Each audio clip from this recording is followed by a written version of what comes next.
Everybody, welcome to Event Marketing Redefined. We're super excited that you joined us again for our next consecutive live show here. I'm obviously not Matt Kleinrock. I'm Molly Stahl. I'm a senior account executive at Rockway Exhibits. So that means I'm in charge of client success.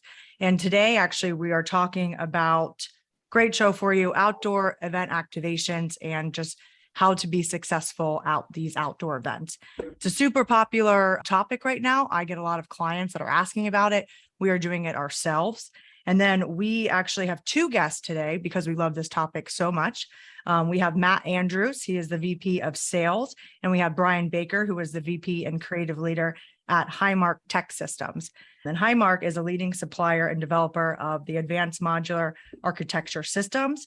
So really they provide, and guys, let me know if I'm wrong here, but provide the solutions and structures for outdoor events, also indoor events. But since we're talking outdoor, that's all we'll be talking about today. So welcome, you guys. Thanks for coming on.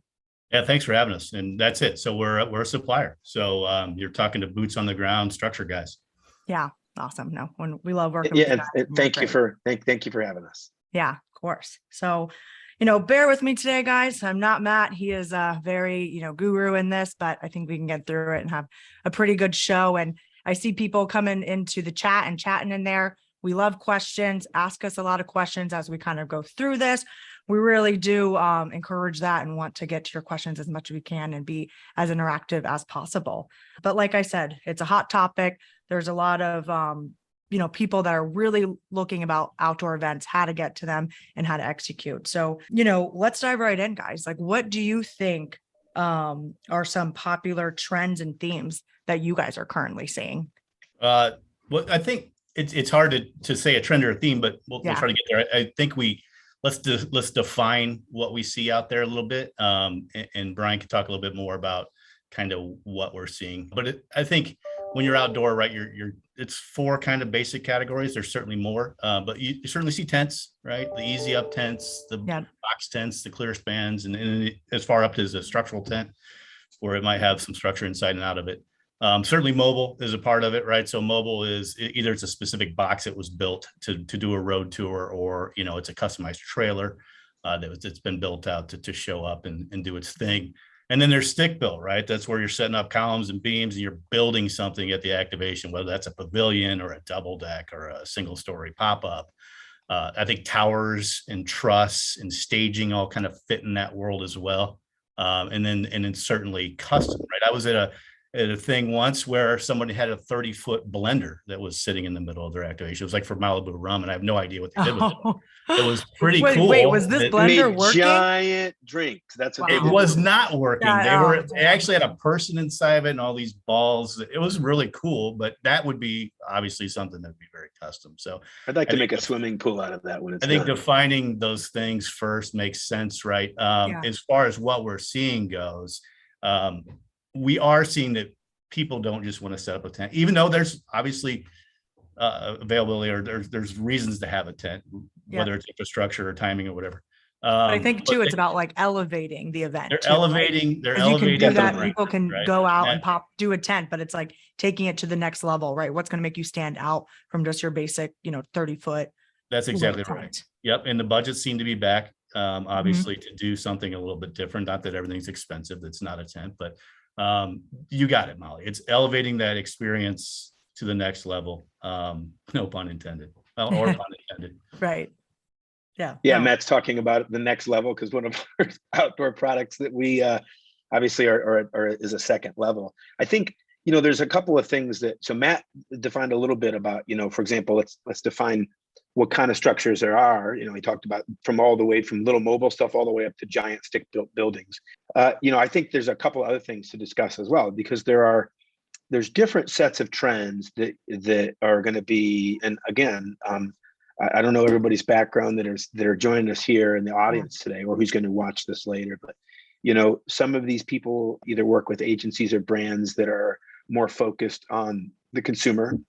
If it's a consumer facing event or activation, the things we're seeing there's a lot of crossover, but some of those the approach and everything is different versus something that's more B2B.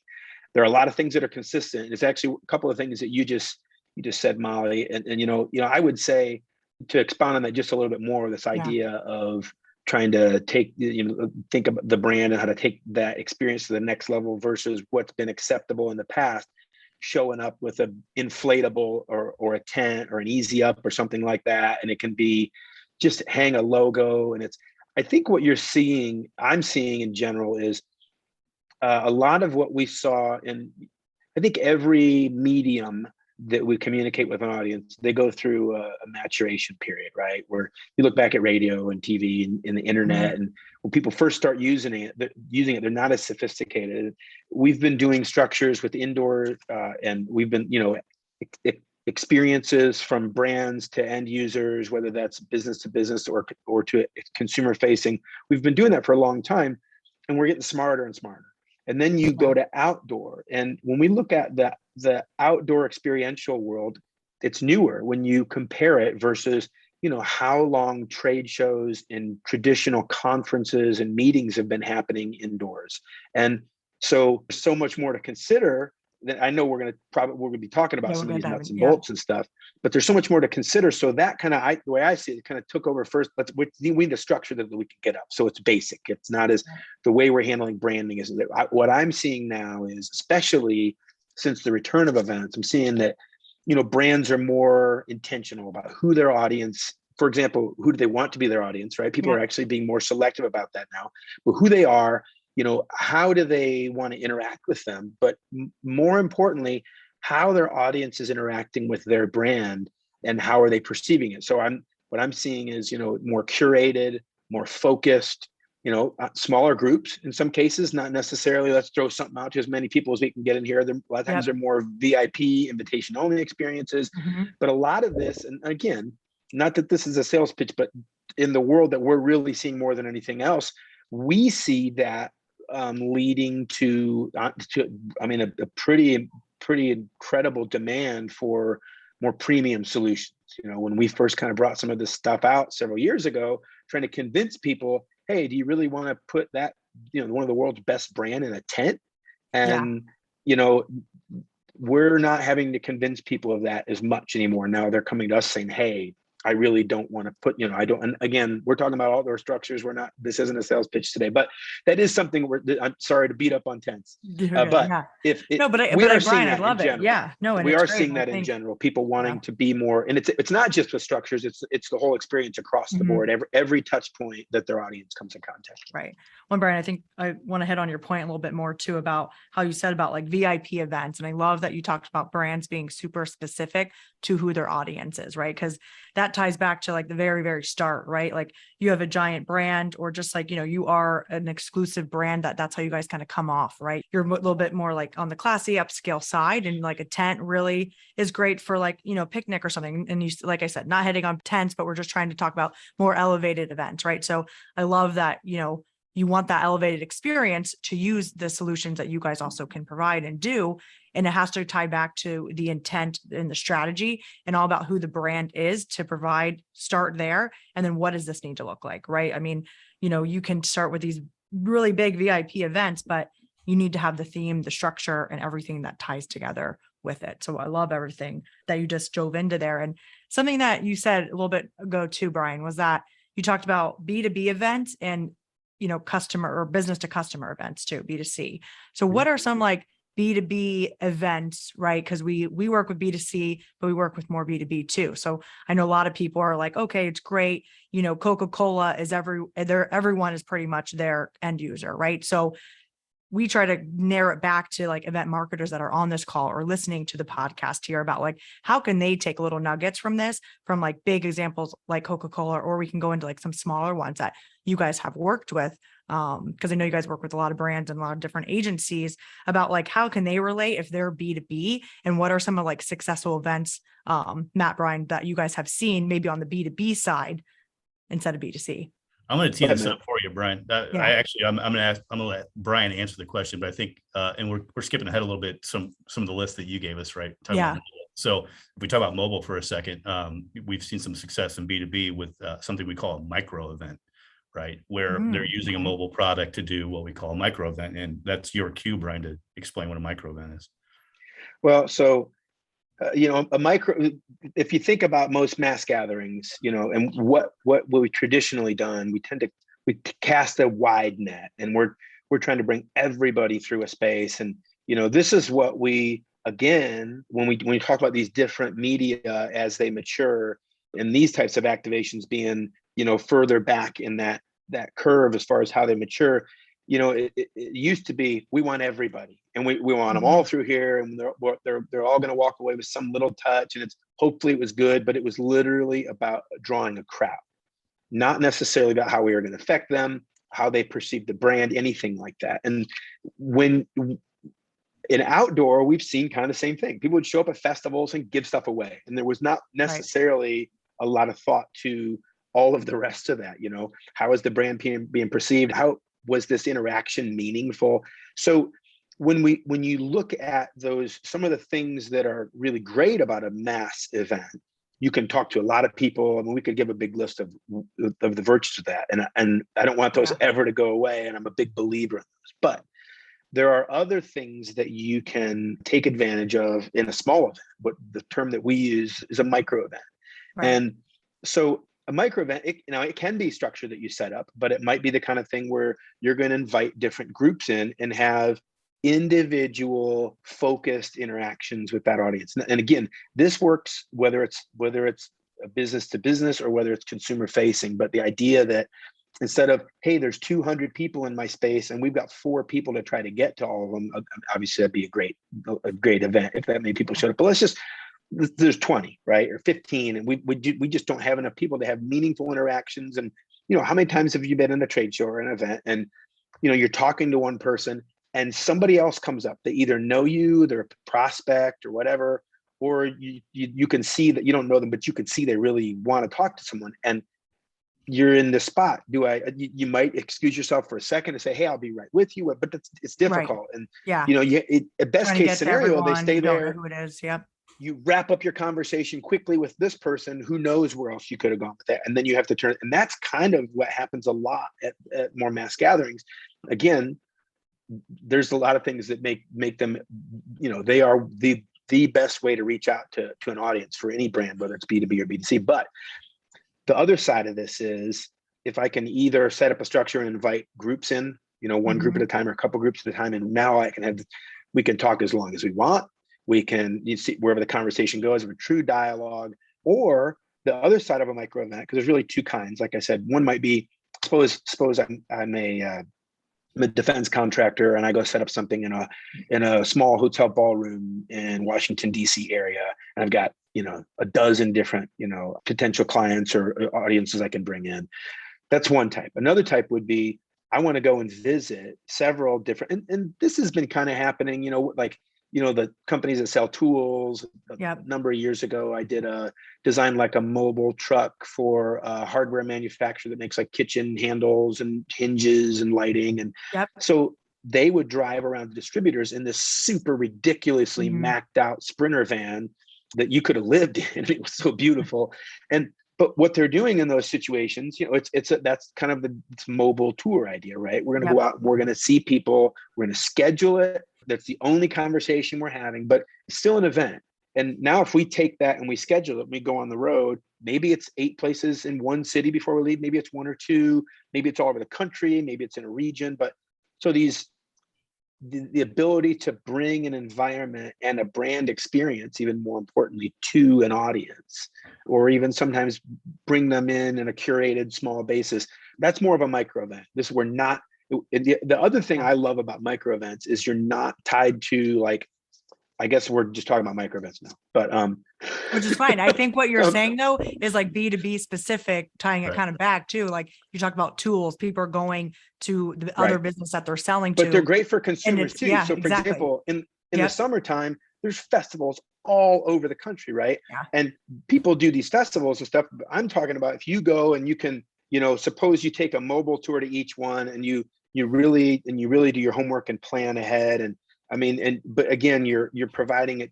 You're not dependent. The big thing is you're not dependent on, here's a 3-day span that this music event happens in, or a trade show happens in. You're able to schedule it and extend it as well. So Mm-hmm. there are some things that you can do with these, the idea of a micro event that are tremendous versus some of the limitations of a mass gathering. Yeah, specifically, we worked on one. The end brand was an auto manufacturer, and it was almost a B2B, ultimately to C, right? Which kind of wrapped it all up. And what they were doing is they were taking a mobile experience. The manufacturer of the cars was taking mobile experience to each one of their dealerships throughout the country, not each one, but a select few. A handful of them. Yep. A handful of them, and doing a thing, right, for a day. And then they marketed in front of that, and they had clients, or hopefully customers, come out and look at the new models of cars or whatever they were trying to say, I right? love So that. What were they doing? What did it look like? Describe it a little bit more. It was a module box, Yeah. which is a product of ours. It was Module Box Max, and it had videos inside of kind of the new lineup of cars, and they had cars stationed at the different dealerships that they stopped at, the new model. Yeah. Parked in front of it, and then invited, not only where they had a chance to probably engage their dealership for a certain amount of time in the morning, then they brought the general public in to check out the new line. It was cool. Oh, I love that. And I love, it's probably one of my favorite systems that you guys have, Matt. We've tried to work on it multiple times for that module box. Like, we were working with the client they were sponsoring the Special Olympics, actually. And so, Matt, you and I talked about this, and the Special Olympics was actually in Orlando, Florida recently in July. Great event. And they have stations all over the city that different events happen at different areas here, or games happen. And our client actually wanted to have a modular box go to every single different location for like one of the top games over the span of 14 or 10 days, whichever it came out to be. And unfortunately, they weren't able actually to do it, but the idea behind it was a great thought, because they wanted to be right where their customer was. And I think, Brian and Matt, what you guys were saying, like, you have to go to them, right? And that's what the modular box is, like, the perfect thing to do that. You put it out, pack it up, and then go to the next place and then put it right out. And you're able to like keep the same branding consistent. It's lasts longer than like the 3 days, right? Going to festivals are great. Having like an outdoor structure, they can go. I've seen like Bumble, right? That dating app. I don't know if everyone uses it, but they go to a lot of these concerts, these festivals, and it's just a great idea, I think, for them to go there, whatever structure they're doing, but it's outdoor. They're there, they're getting in front of their customers, their target market, and then, leaving and probably going to another festival. So I think it's great. Sure. What are some of like the kind of going into like these different examples? You guys have probably a ton. What are some of the best ones that you've seen, your favorite ones that you've worked on? You can go in kind of some details for people on them, whether it's modular box, but stick outdoor, but modular box, or, the more like substantial structures that take a couple more days. What are some of your favorite events that you guys did?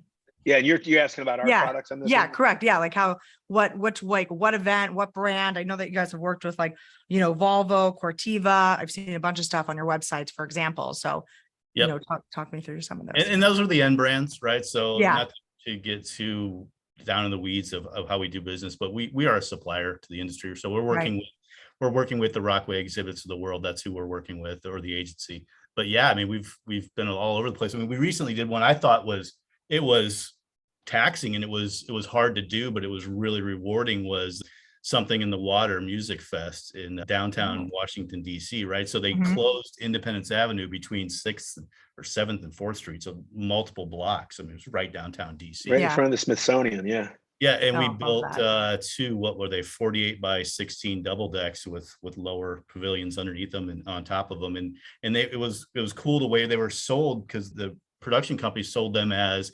VIP kind of chalet suites, and we segmented it's based on a 16 by 16 square. So they segmented each into 3 pieces, and folks could, pay a little extra and go on top and watch the show, or go downstairs and get a drink. And it was really cool. I mean, it was a great usage of the products, because they could go in and go in fast and get up in the air, but at the same time are extremely structural, right? And keeps the rain off of you and keeps you warm. Or in this case, did you guys brand that at all? Yeah, It was branded all the way around, which was great too. So each one of these individuals that kind of they had their own kind of branding to go with it. Yeah, they were sponsored by different end brands. Okay, cool. Of course, one of the reasons that Matt didn't tell you that he loved it so much was his favorite band in the world was playing at Something in the Water Music Festival, and he got to watch his favorite band from really close up on top of a structure Yeah. that his company, our company, provides, and that's That is pretty the cool best. experience Who to is the have for him. band? Now we need to know who the band is. I'll show my age. It was the Dave Matthews Band. I like them too. They're It was great. crazy. Yeah. It's Farrell and Friends, right? So it was like all gangster rap and Dave Matthews. Which, Yes. okay, Perfect combo. cool. Yeah. No, that's great. And I love that because it's right. It's like you guys been talking about VIP events and exclusive, right? Like those are like those next level, like the shade, right? Sun, rain, all weather conditions. Like people are looking for an area to like get out of that, look at that, feel more upscale. It's, really just hits the mark on like what you're talking about and like having, bringing these structures and putting them up. They get to go to a higher level, walk upstairs, it's awesome. Yeah. Well, it's kind of the crown jewel that we do every year is it's a 72 by 48 double deck at a PGA golf tournament. It is super cool. It's the place to go. Who is allowed to go into that? Yeah. It is. I believe it's for the general public, believe it or not. But Mhm. at a PGA event, it does cost some money to enter anyway. It's in what they call the triangle at Pebble Beach.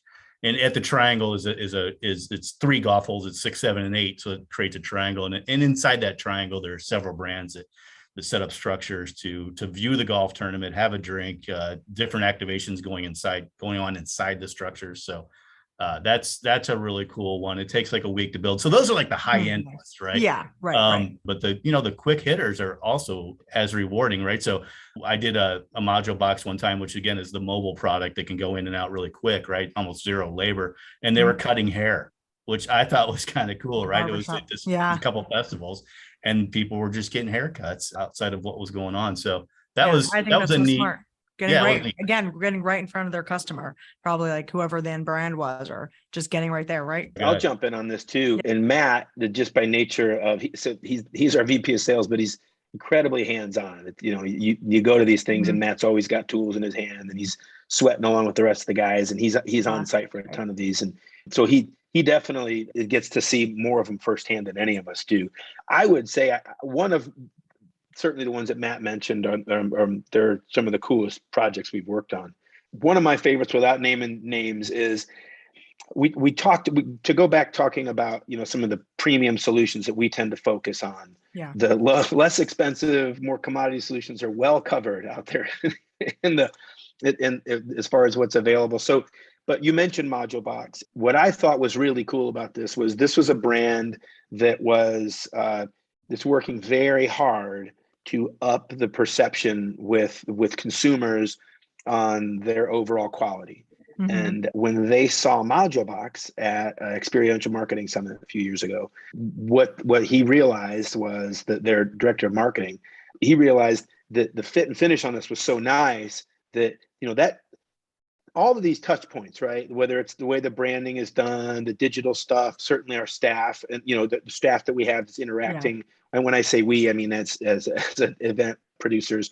But all of those things are important. But the structure is important, and the fit and finish and the detail is really important. And a lot of times people don't even realize it, but you absorb that and you assign those qualities, good or bad, to that brand. And it's a big part of, it's a huge part of the reason you guys do what you do, Molly. When somebody will pay for a really great experience for a trade show booth or event because it's important to them how it represents the brand. And again, as an example of how that's becoming more and more true in the outdoor event space as well, this brand really wanted to use this because they saw it as a way it fit perfectly in their ongoing campaign to raise the perceived quality of products that their brand makes. And they actually bought a ton of these through their agency and used them. And it just, I loved that because they really recognized the kind of the elevated value and fit and finish of that product, and specifically tied it together with how people were going to perceive, even just part of how people were going to perceive their brand. So that's one of my favorite stories. Again, going back to the most effective uses of our products. Boxes? Yeah, no, yeah, it was a module box. Modular, yeah. No, yeah, they had both the regular one and the Max one. Yeah.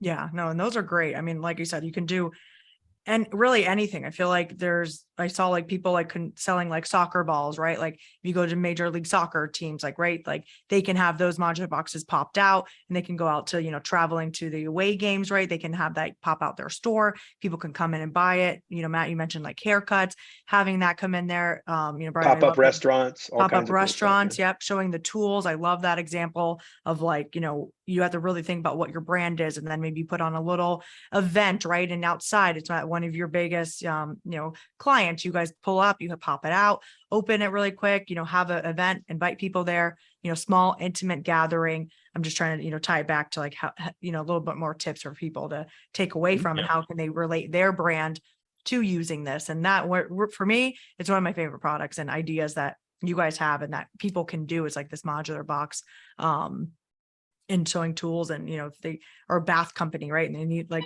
to your point, showing them, pop it out, go, and then, go back. But I think other stuff too Well, is Molly, like everybody's gonna be searching for modular box now. It's I know.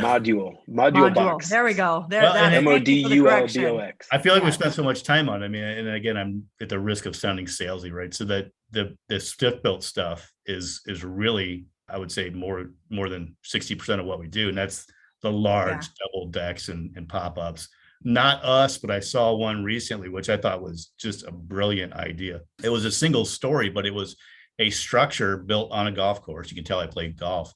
And it was a hotel for a night, right? So a visitor or two or whatever could get a room like a hotel, but it was on the golf course, right? And you got up, it was all concierge level, and they served coffee and breakfast in the structure.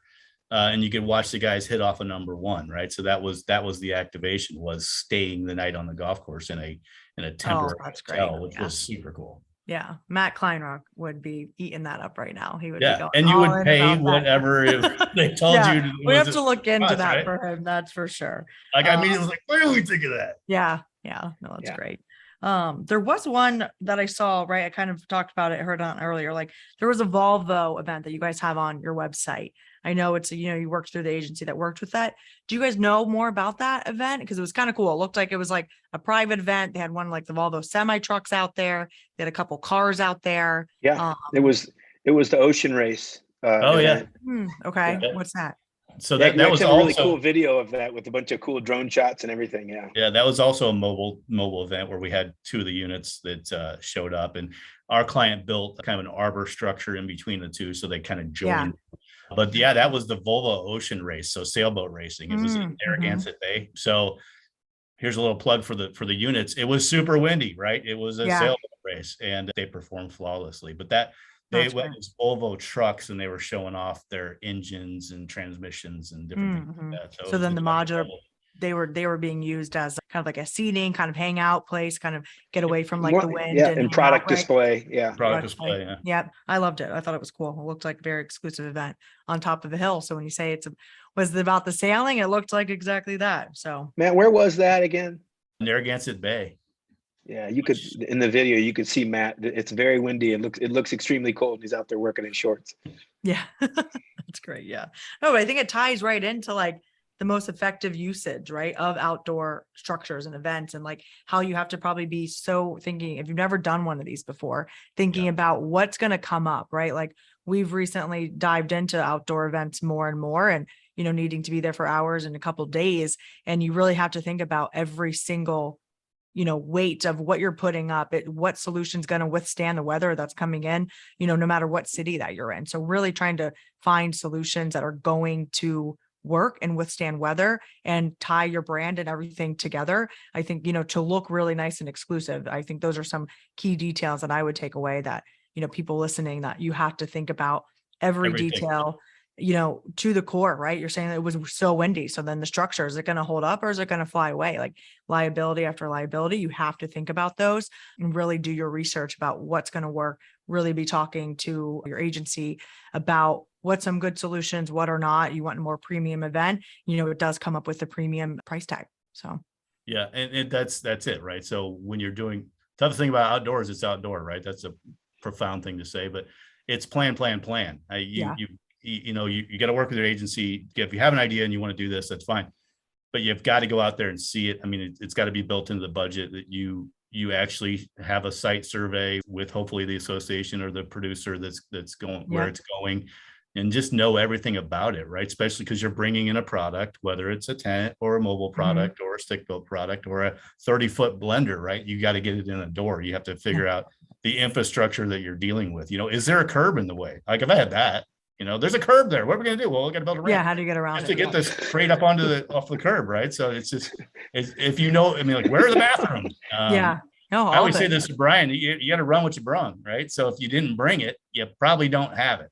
So a plan is so important, and permitting goes right hand in hand with that, right? So a lot of these structures, obviously you have to have engineering stamps and permitting and all the good things that you need to be out there and safe. And that process should probably start when you have the idea, not 2 weeks before the event. Yeah. Right. So that's always something a plan. You should have a great plan, and then you should have a plan B and C if things go 100%. south. Yeah. Because recently we wanted we work with Publix, right? And they are sponsors of the Tampa Bay Buccaneers, and they throw a tailgate in one of the lots for all the season ticket holders there. And we really wanted to do one of you guys as double decks to have people go up there, kind of get away from the rain and the wind and just provide more shade and just a little bit more of an exclusive event. We unfortunately weren't able to do it because of the timeline that was set up between setups and the show and the event opening. So that was unfortunate, but you have to think about all those details, right? How long is this going to be set up? Is it feasible to use them? Because there's a lot of good products out there, but maybe the mod box would be a lot easier to pull in and do that instead of like a 8 to 10 hour install that you need. But I think it depends on where you're going, how long the activation is. That ties back into all of this, but you have to be thinking about every small detail. I think more so for outdoor events than indoor events. Just times 10. It's times 10. It's versus indoor events. I think the other thing that feeds right into what you were just saying is, there's not any one solution that's going to fit every, even for the same, for your brand, for if a lot of their activations are even pretty similar, that doesn't mean you're going to do the same thing in every location, because if you're going to a parking lot in in a bunch of different cities, it's a pretty repeatable thing, but there's going to be different variables even with that. And, the site survey is goes from being non-existent other than, show hall drawings or something at a trade show, versus going there, like Matt said, oh, there's a curb here, right? And you don't have forklifts, and there's not somebody else typically setting something up across the aisle that you can go borrow a tool from if yours breaks or somebody forgot it or whatever. But the same thing with structures is in that, obviously we want everybody to use our structures, but they're not appropriate for everything. Depending on what the budget is, depending on what labor and setup, and sometimes our products are the best solution, and other times, we've been beaten up on tents. Sometimes a tent is the best solution. I've designed a lot of stuff in tents, and I've done my best to elevate what they are. And sometimes they're the best solution. Sometimes a shipping container is the best solution, but it depends on what it is you're trying to achieve, where you're going to be, how much you can control, and again, like you said, what you really wanted to do was this thing, and it would have been awesome, but you didn't have the setup time for that. You didn't have the budget for that. So the big thing I would say is the planning, the logistics, everything else you've got to do it's massive when you go to outdoor. Now that's on our side. There are any other structure providers as well, right? We have good friends that also are competitors of ours. What we have to do from the standpoint of to make a structure that is legal and will pass, be able to be permitted and everything else, and also safe and hold up to weather and all of those things, it's massive versus what we need to do indoors at an event where everything is controlled, climate controlled. There's all kinds of, the facilities that you have. So it's a massive difference, both with what our structures need to be ready for, but also anybody that's planning an event, their list, I think it's literally times 10. Yeah, right. And it kind of goes right into like the end agencies or end brands need to make sure that where they're planning all of this, because there's so much that goes in to these outdoor events, that they're activating at the correct location and they're getting to their target audience. Because if they're not, and they've gone through all this work and it's a flop, they're going to have a bad taste in their mouth. So like the planning before is so important on at all levels and all fronts. So I was going to ask about some tips, but I think that is some good tips that we just gave, like for people that, haven't really done them before. I don't know. Do you guys have any other tips right now? I know that we both do, actually, because this was one of the things that Matt and I talked about before we got on. This is one of the things that we felt like was probably, look, with the view of making sure that we're not just telling you guys how cool our structures are, but trying to provide real value to our audience. I think this is probably the area where, whether you're a first time or whether you've done it 5 or 10 times and already learned some of this stuff, I think I'd love to spend some more time on this. Yeah, absolutely. Matt? Let's go. Yeah. Yeah. I mean, I don't want to make it sound like it's almost impossible to do outdoor products because we're painting such a dire kind of picture, but it's a plan, right? And you just got to understand your environment and everything about it, and what your infrastructure is, what kind of labor you can have your hands on if you need it, right? Or equipment or whatever, and it's easily done. You just have to be thinking about it in the front end, and then that will drive ultimately the structure. To Brian's point, right? You might not have enough time to set something up or whatever, or that's going to drive what you bring and how you do this. And maybe it even changes how you do it completely. Like, well, we can't go to this one, but we're going to go to this festival because we know we have 3 days in the front end and they have forklifts and all that good stuff. So certainly, I mean, it's very rewarding though, right? To be able to engage a client or a potential customer outdoors at a festival or at a sporting event. Obviously, the best brands are doing it for a reason instead of like indoor at a trade show. Not that that's a bad thing. There's a place for that as well, but it's very rewarding. It's people are comfortable. It's usually fun, right? So it's a lot of fun. Right. And I think people like crave experiences too, right? Sure. So it's like, it's different. It's outdoor. They're, to your point, like sporting events, a lot of brands are doing that because people are there and it can grab their attention. They're at something that they really like doing. And plus there's another brand there. It's just going to coincide and have that brand affinity all the time. So I think that's a great point. I was going to throw a tip out there that has nothing to do with what we're talking about right now, but Molly kind of hit it almost on the head. One of the great things, I think, and I don't go to a lot of the activations because I'm always there beforehand. It's like, oh, we got that one done. Yeah. If you're doing giveaways and things like that, like be really thoughtful about them. We did a gig, Major League Soccer, their All-Star game a couple months ago. But one of the giveaways, and it was from Adidas, I think I could say that, was an actual Major League Soccer ball. Right. That was a really thoughtful giveaway. And I looked up like $150 ball. Right. So that might be something that, and obviously the people that are joining this day they're soccer fans. They probably play soccer. Their kids do. And it might be something that's a ball that maybe they couldn't purchase or didn't want to purchase for their kids. And what a fantastic giveaway at an event like that for people that love the game. Right. So I thought that was yeah, that's a great, well, especially if you're Adidas, because it didn't cost you $150 to give that. Well, they got something out of me too, right? They got my email address, and I like Adidas apparel and footwear, and I haven't unsubscribed. I click on, they send me stuff, and I click on it, and so it's a win-win. It's just a really nice thing.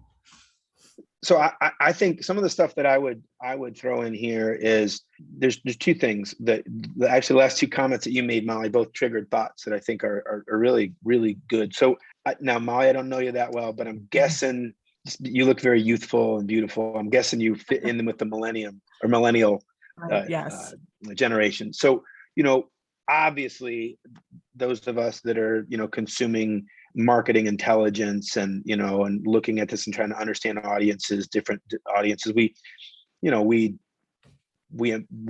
aggregate all this data and what do we learn about a group as a whole? And obviously it doesn't apply to everyone, but one of the things that brands definitely are aware of with millennials is I think the most, and again, it doesn't apply to everybody, but I think one of the most distinctive things from a standpoint of marketing to them as a whole is this idea that millennials in general don't value material possessions nearly as much as I'm Gen Xer, right?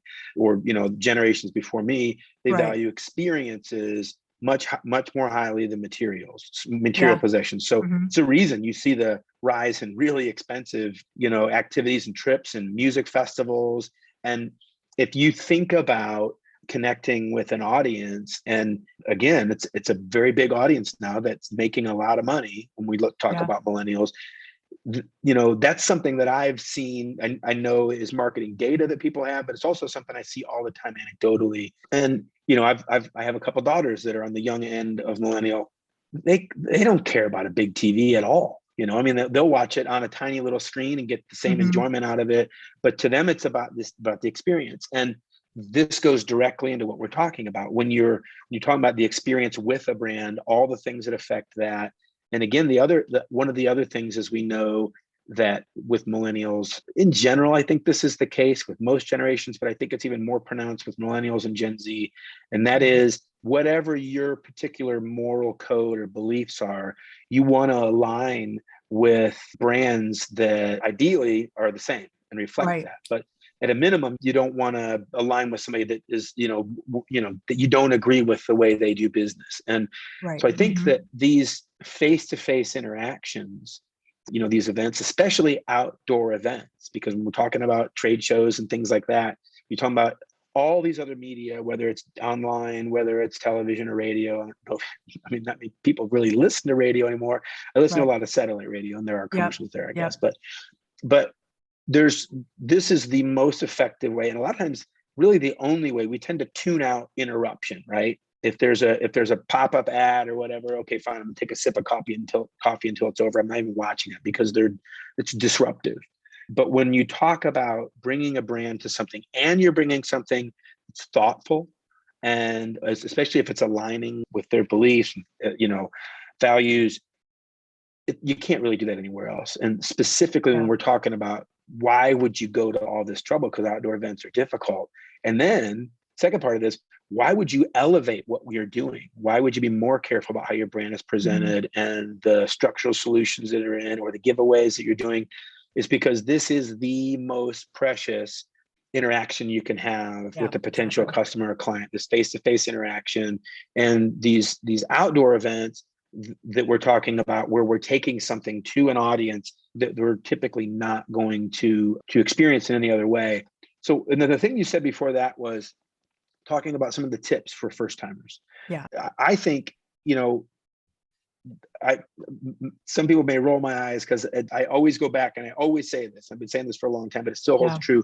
People that know me, to me, I always want to look at something globally and strategically. And the way I do that, just as opposed to using the word strategy, I start at the end, right? Who is my audience? Who do I want my audience to be? How do I want to affect them, right? That's the very beginning. And if I can answer those questions, so when we're talking about planning an event, there's the whole logistical side of it, right? And by the way, the logistics and the tactics will inform the strategy for sure, and vice versa. But if we're looking at who's the audience, how do I want to affect them? Okay, what are some ideas on how to bring that effect about? Now we're talking about what is the experience going to be, and what's their takeaway going to be? From there, you go to what do I need from a structural standpoint to support that? And maybe no structure at all, depending on what the experience is, right? It might be a big beach blanket out in the middle of somewhere, and there's no structure because that's the kind of experience you want to have. So again, it's start at the end with all of this, right? Yes. When we're done, we want to have achieved these things. What are they? And then work backwards. And then a lot of times we do the opposite. Hey, I want to do this thing. Because it looks cool or whatever. And then we're going to try to fit an experience into it. And then, the whole idea of how are we going to take it to an audience and how we're going to affect them are afterthoughts. And those are not as effective. So to me, one of the main pieces of advice for people that are planning an outdoor event for the first time is also the same advice for people that are planning any event, indoor, outdoor, otherwise. And that is to start at the end. Who's the audience? How are you going to affect them? And then work backwards, ideas on how to do that, so. That would wrap up the rest of my advice. And I 100% agree with you. And that's where we start too. It's like someone's like, hey, I love this. I saw this at this festival, or I saw this at this tailgate. I want to do this. And it's like, okay, well, maybe it doesn't align with your brand and what you guys want your customers to have. So let's start there, because then Brian, Matt, how easy is that for me to be like, hey, they want to do this, but here's all the strategy and planning behind it, because there's there's intent, there's ROI that they want to get and achieve out of this. There's exactly an experience that they want to give their customers, that they want them to leave feeling X, Y, and Z. And I can come to you and you guys are like, oh, okay, great. Here's what I'm designing. And this is exactly what I'm doing because I know my customer and we want to provide this value. And then you guys provide a bomb ass structure design that we can go and execute with. So I think it's great. Here's a tip: go to highmarktech.com. Look at the gallery, right? Right. And No, the gallery is call great. Molly Yes. at Rockway, and we'll get this thing going. Yeah. But no, really, it's like, you guys said, it's like any, there's a lot of different things that you can do out there, but you guys have great products and, I think it's all great. And I think honestly, this has been super awesome. Do you guys have anything else to wrap up with or to talk about? Any points you want to leave people, to take away with? It's okay. We covered a lot. I picked your brain. We got all the information out of it. I think I mean, any parting words, and that we've said it up, we beat it into the ground, quite frankly, is just plan. Yeah. Whatever the event is, if it's a music fest or a sporting event, just know everything about it you can before you endeavor to design an activation of it. I've got one more thing. Go for it. So, and without trying to plug what we do, there's a reason that our product line goes from giant stuff all the way down to a tiny little kiosk, right? Mm-hmm. If we really focus on that end and who the audience is, how we want to affect them, there's no, I don't want to say this in a bad way. There's no reason to not have a thoughtful solution and maximize that impact, right? So if you have a tiny budget or if you've got a giant budget, doesn't matter. There's, you don't want to mail it in because it's a small budget. And obviously you don't want to waste anything, even if you've got a giant budget, but being intentional and really being just smart about everything that we plan. And again, the idea that even if you've got a small budget, you can still do something that's really cool. We even have really cool solutions for small budgets. And again, our competitors make good solutions for all kinds of budgets as well. So, but I think in general, just instead of falling in love with something or deciding I can't afford that, or I want to do this, it's, let's see what really makes sense. And, we have, as well as most other suppliers, have things that can meet a lot of different budgets and bring a good solution to the table that turns out to be an effective, interaction between brands and their audience. Yeah, exactly. And I'll kind of piggyback off of that too. If like some closing thoughts here is like, brands are trying to get in front of their customers in different ways, right?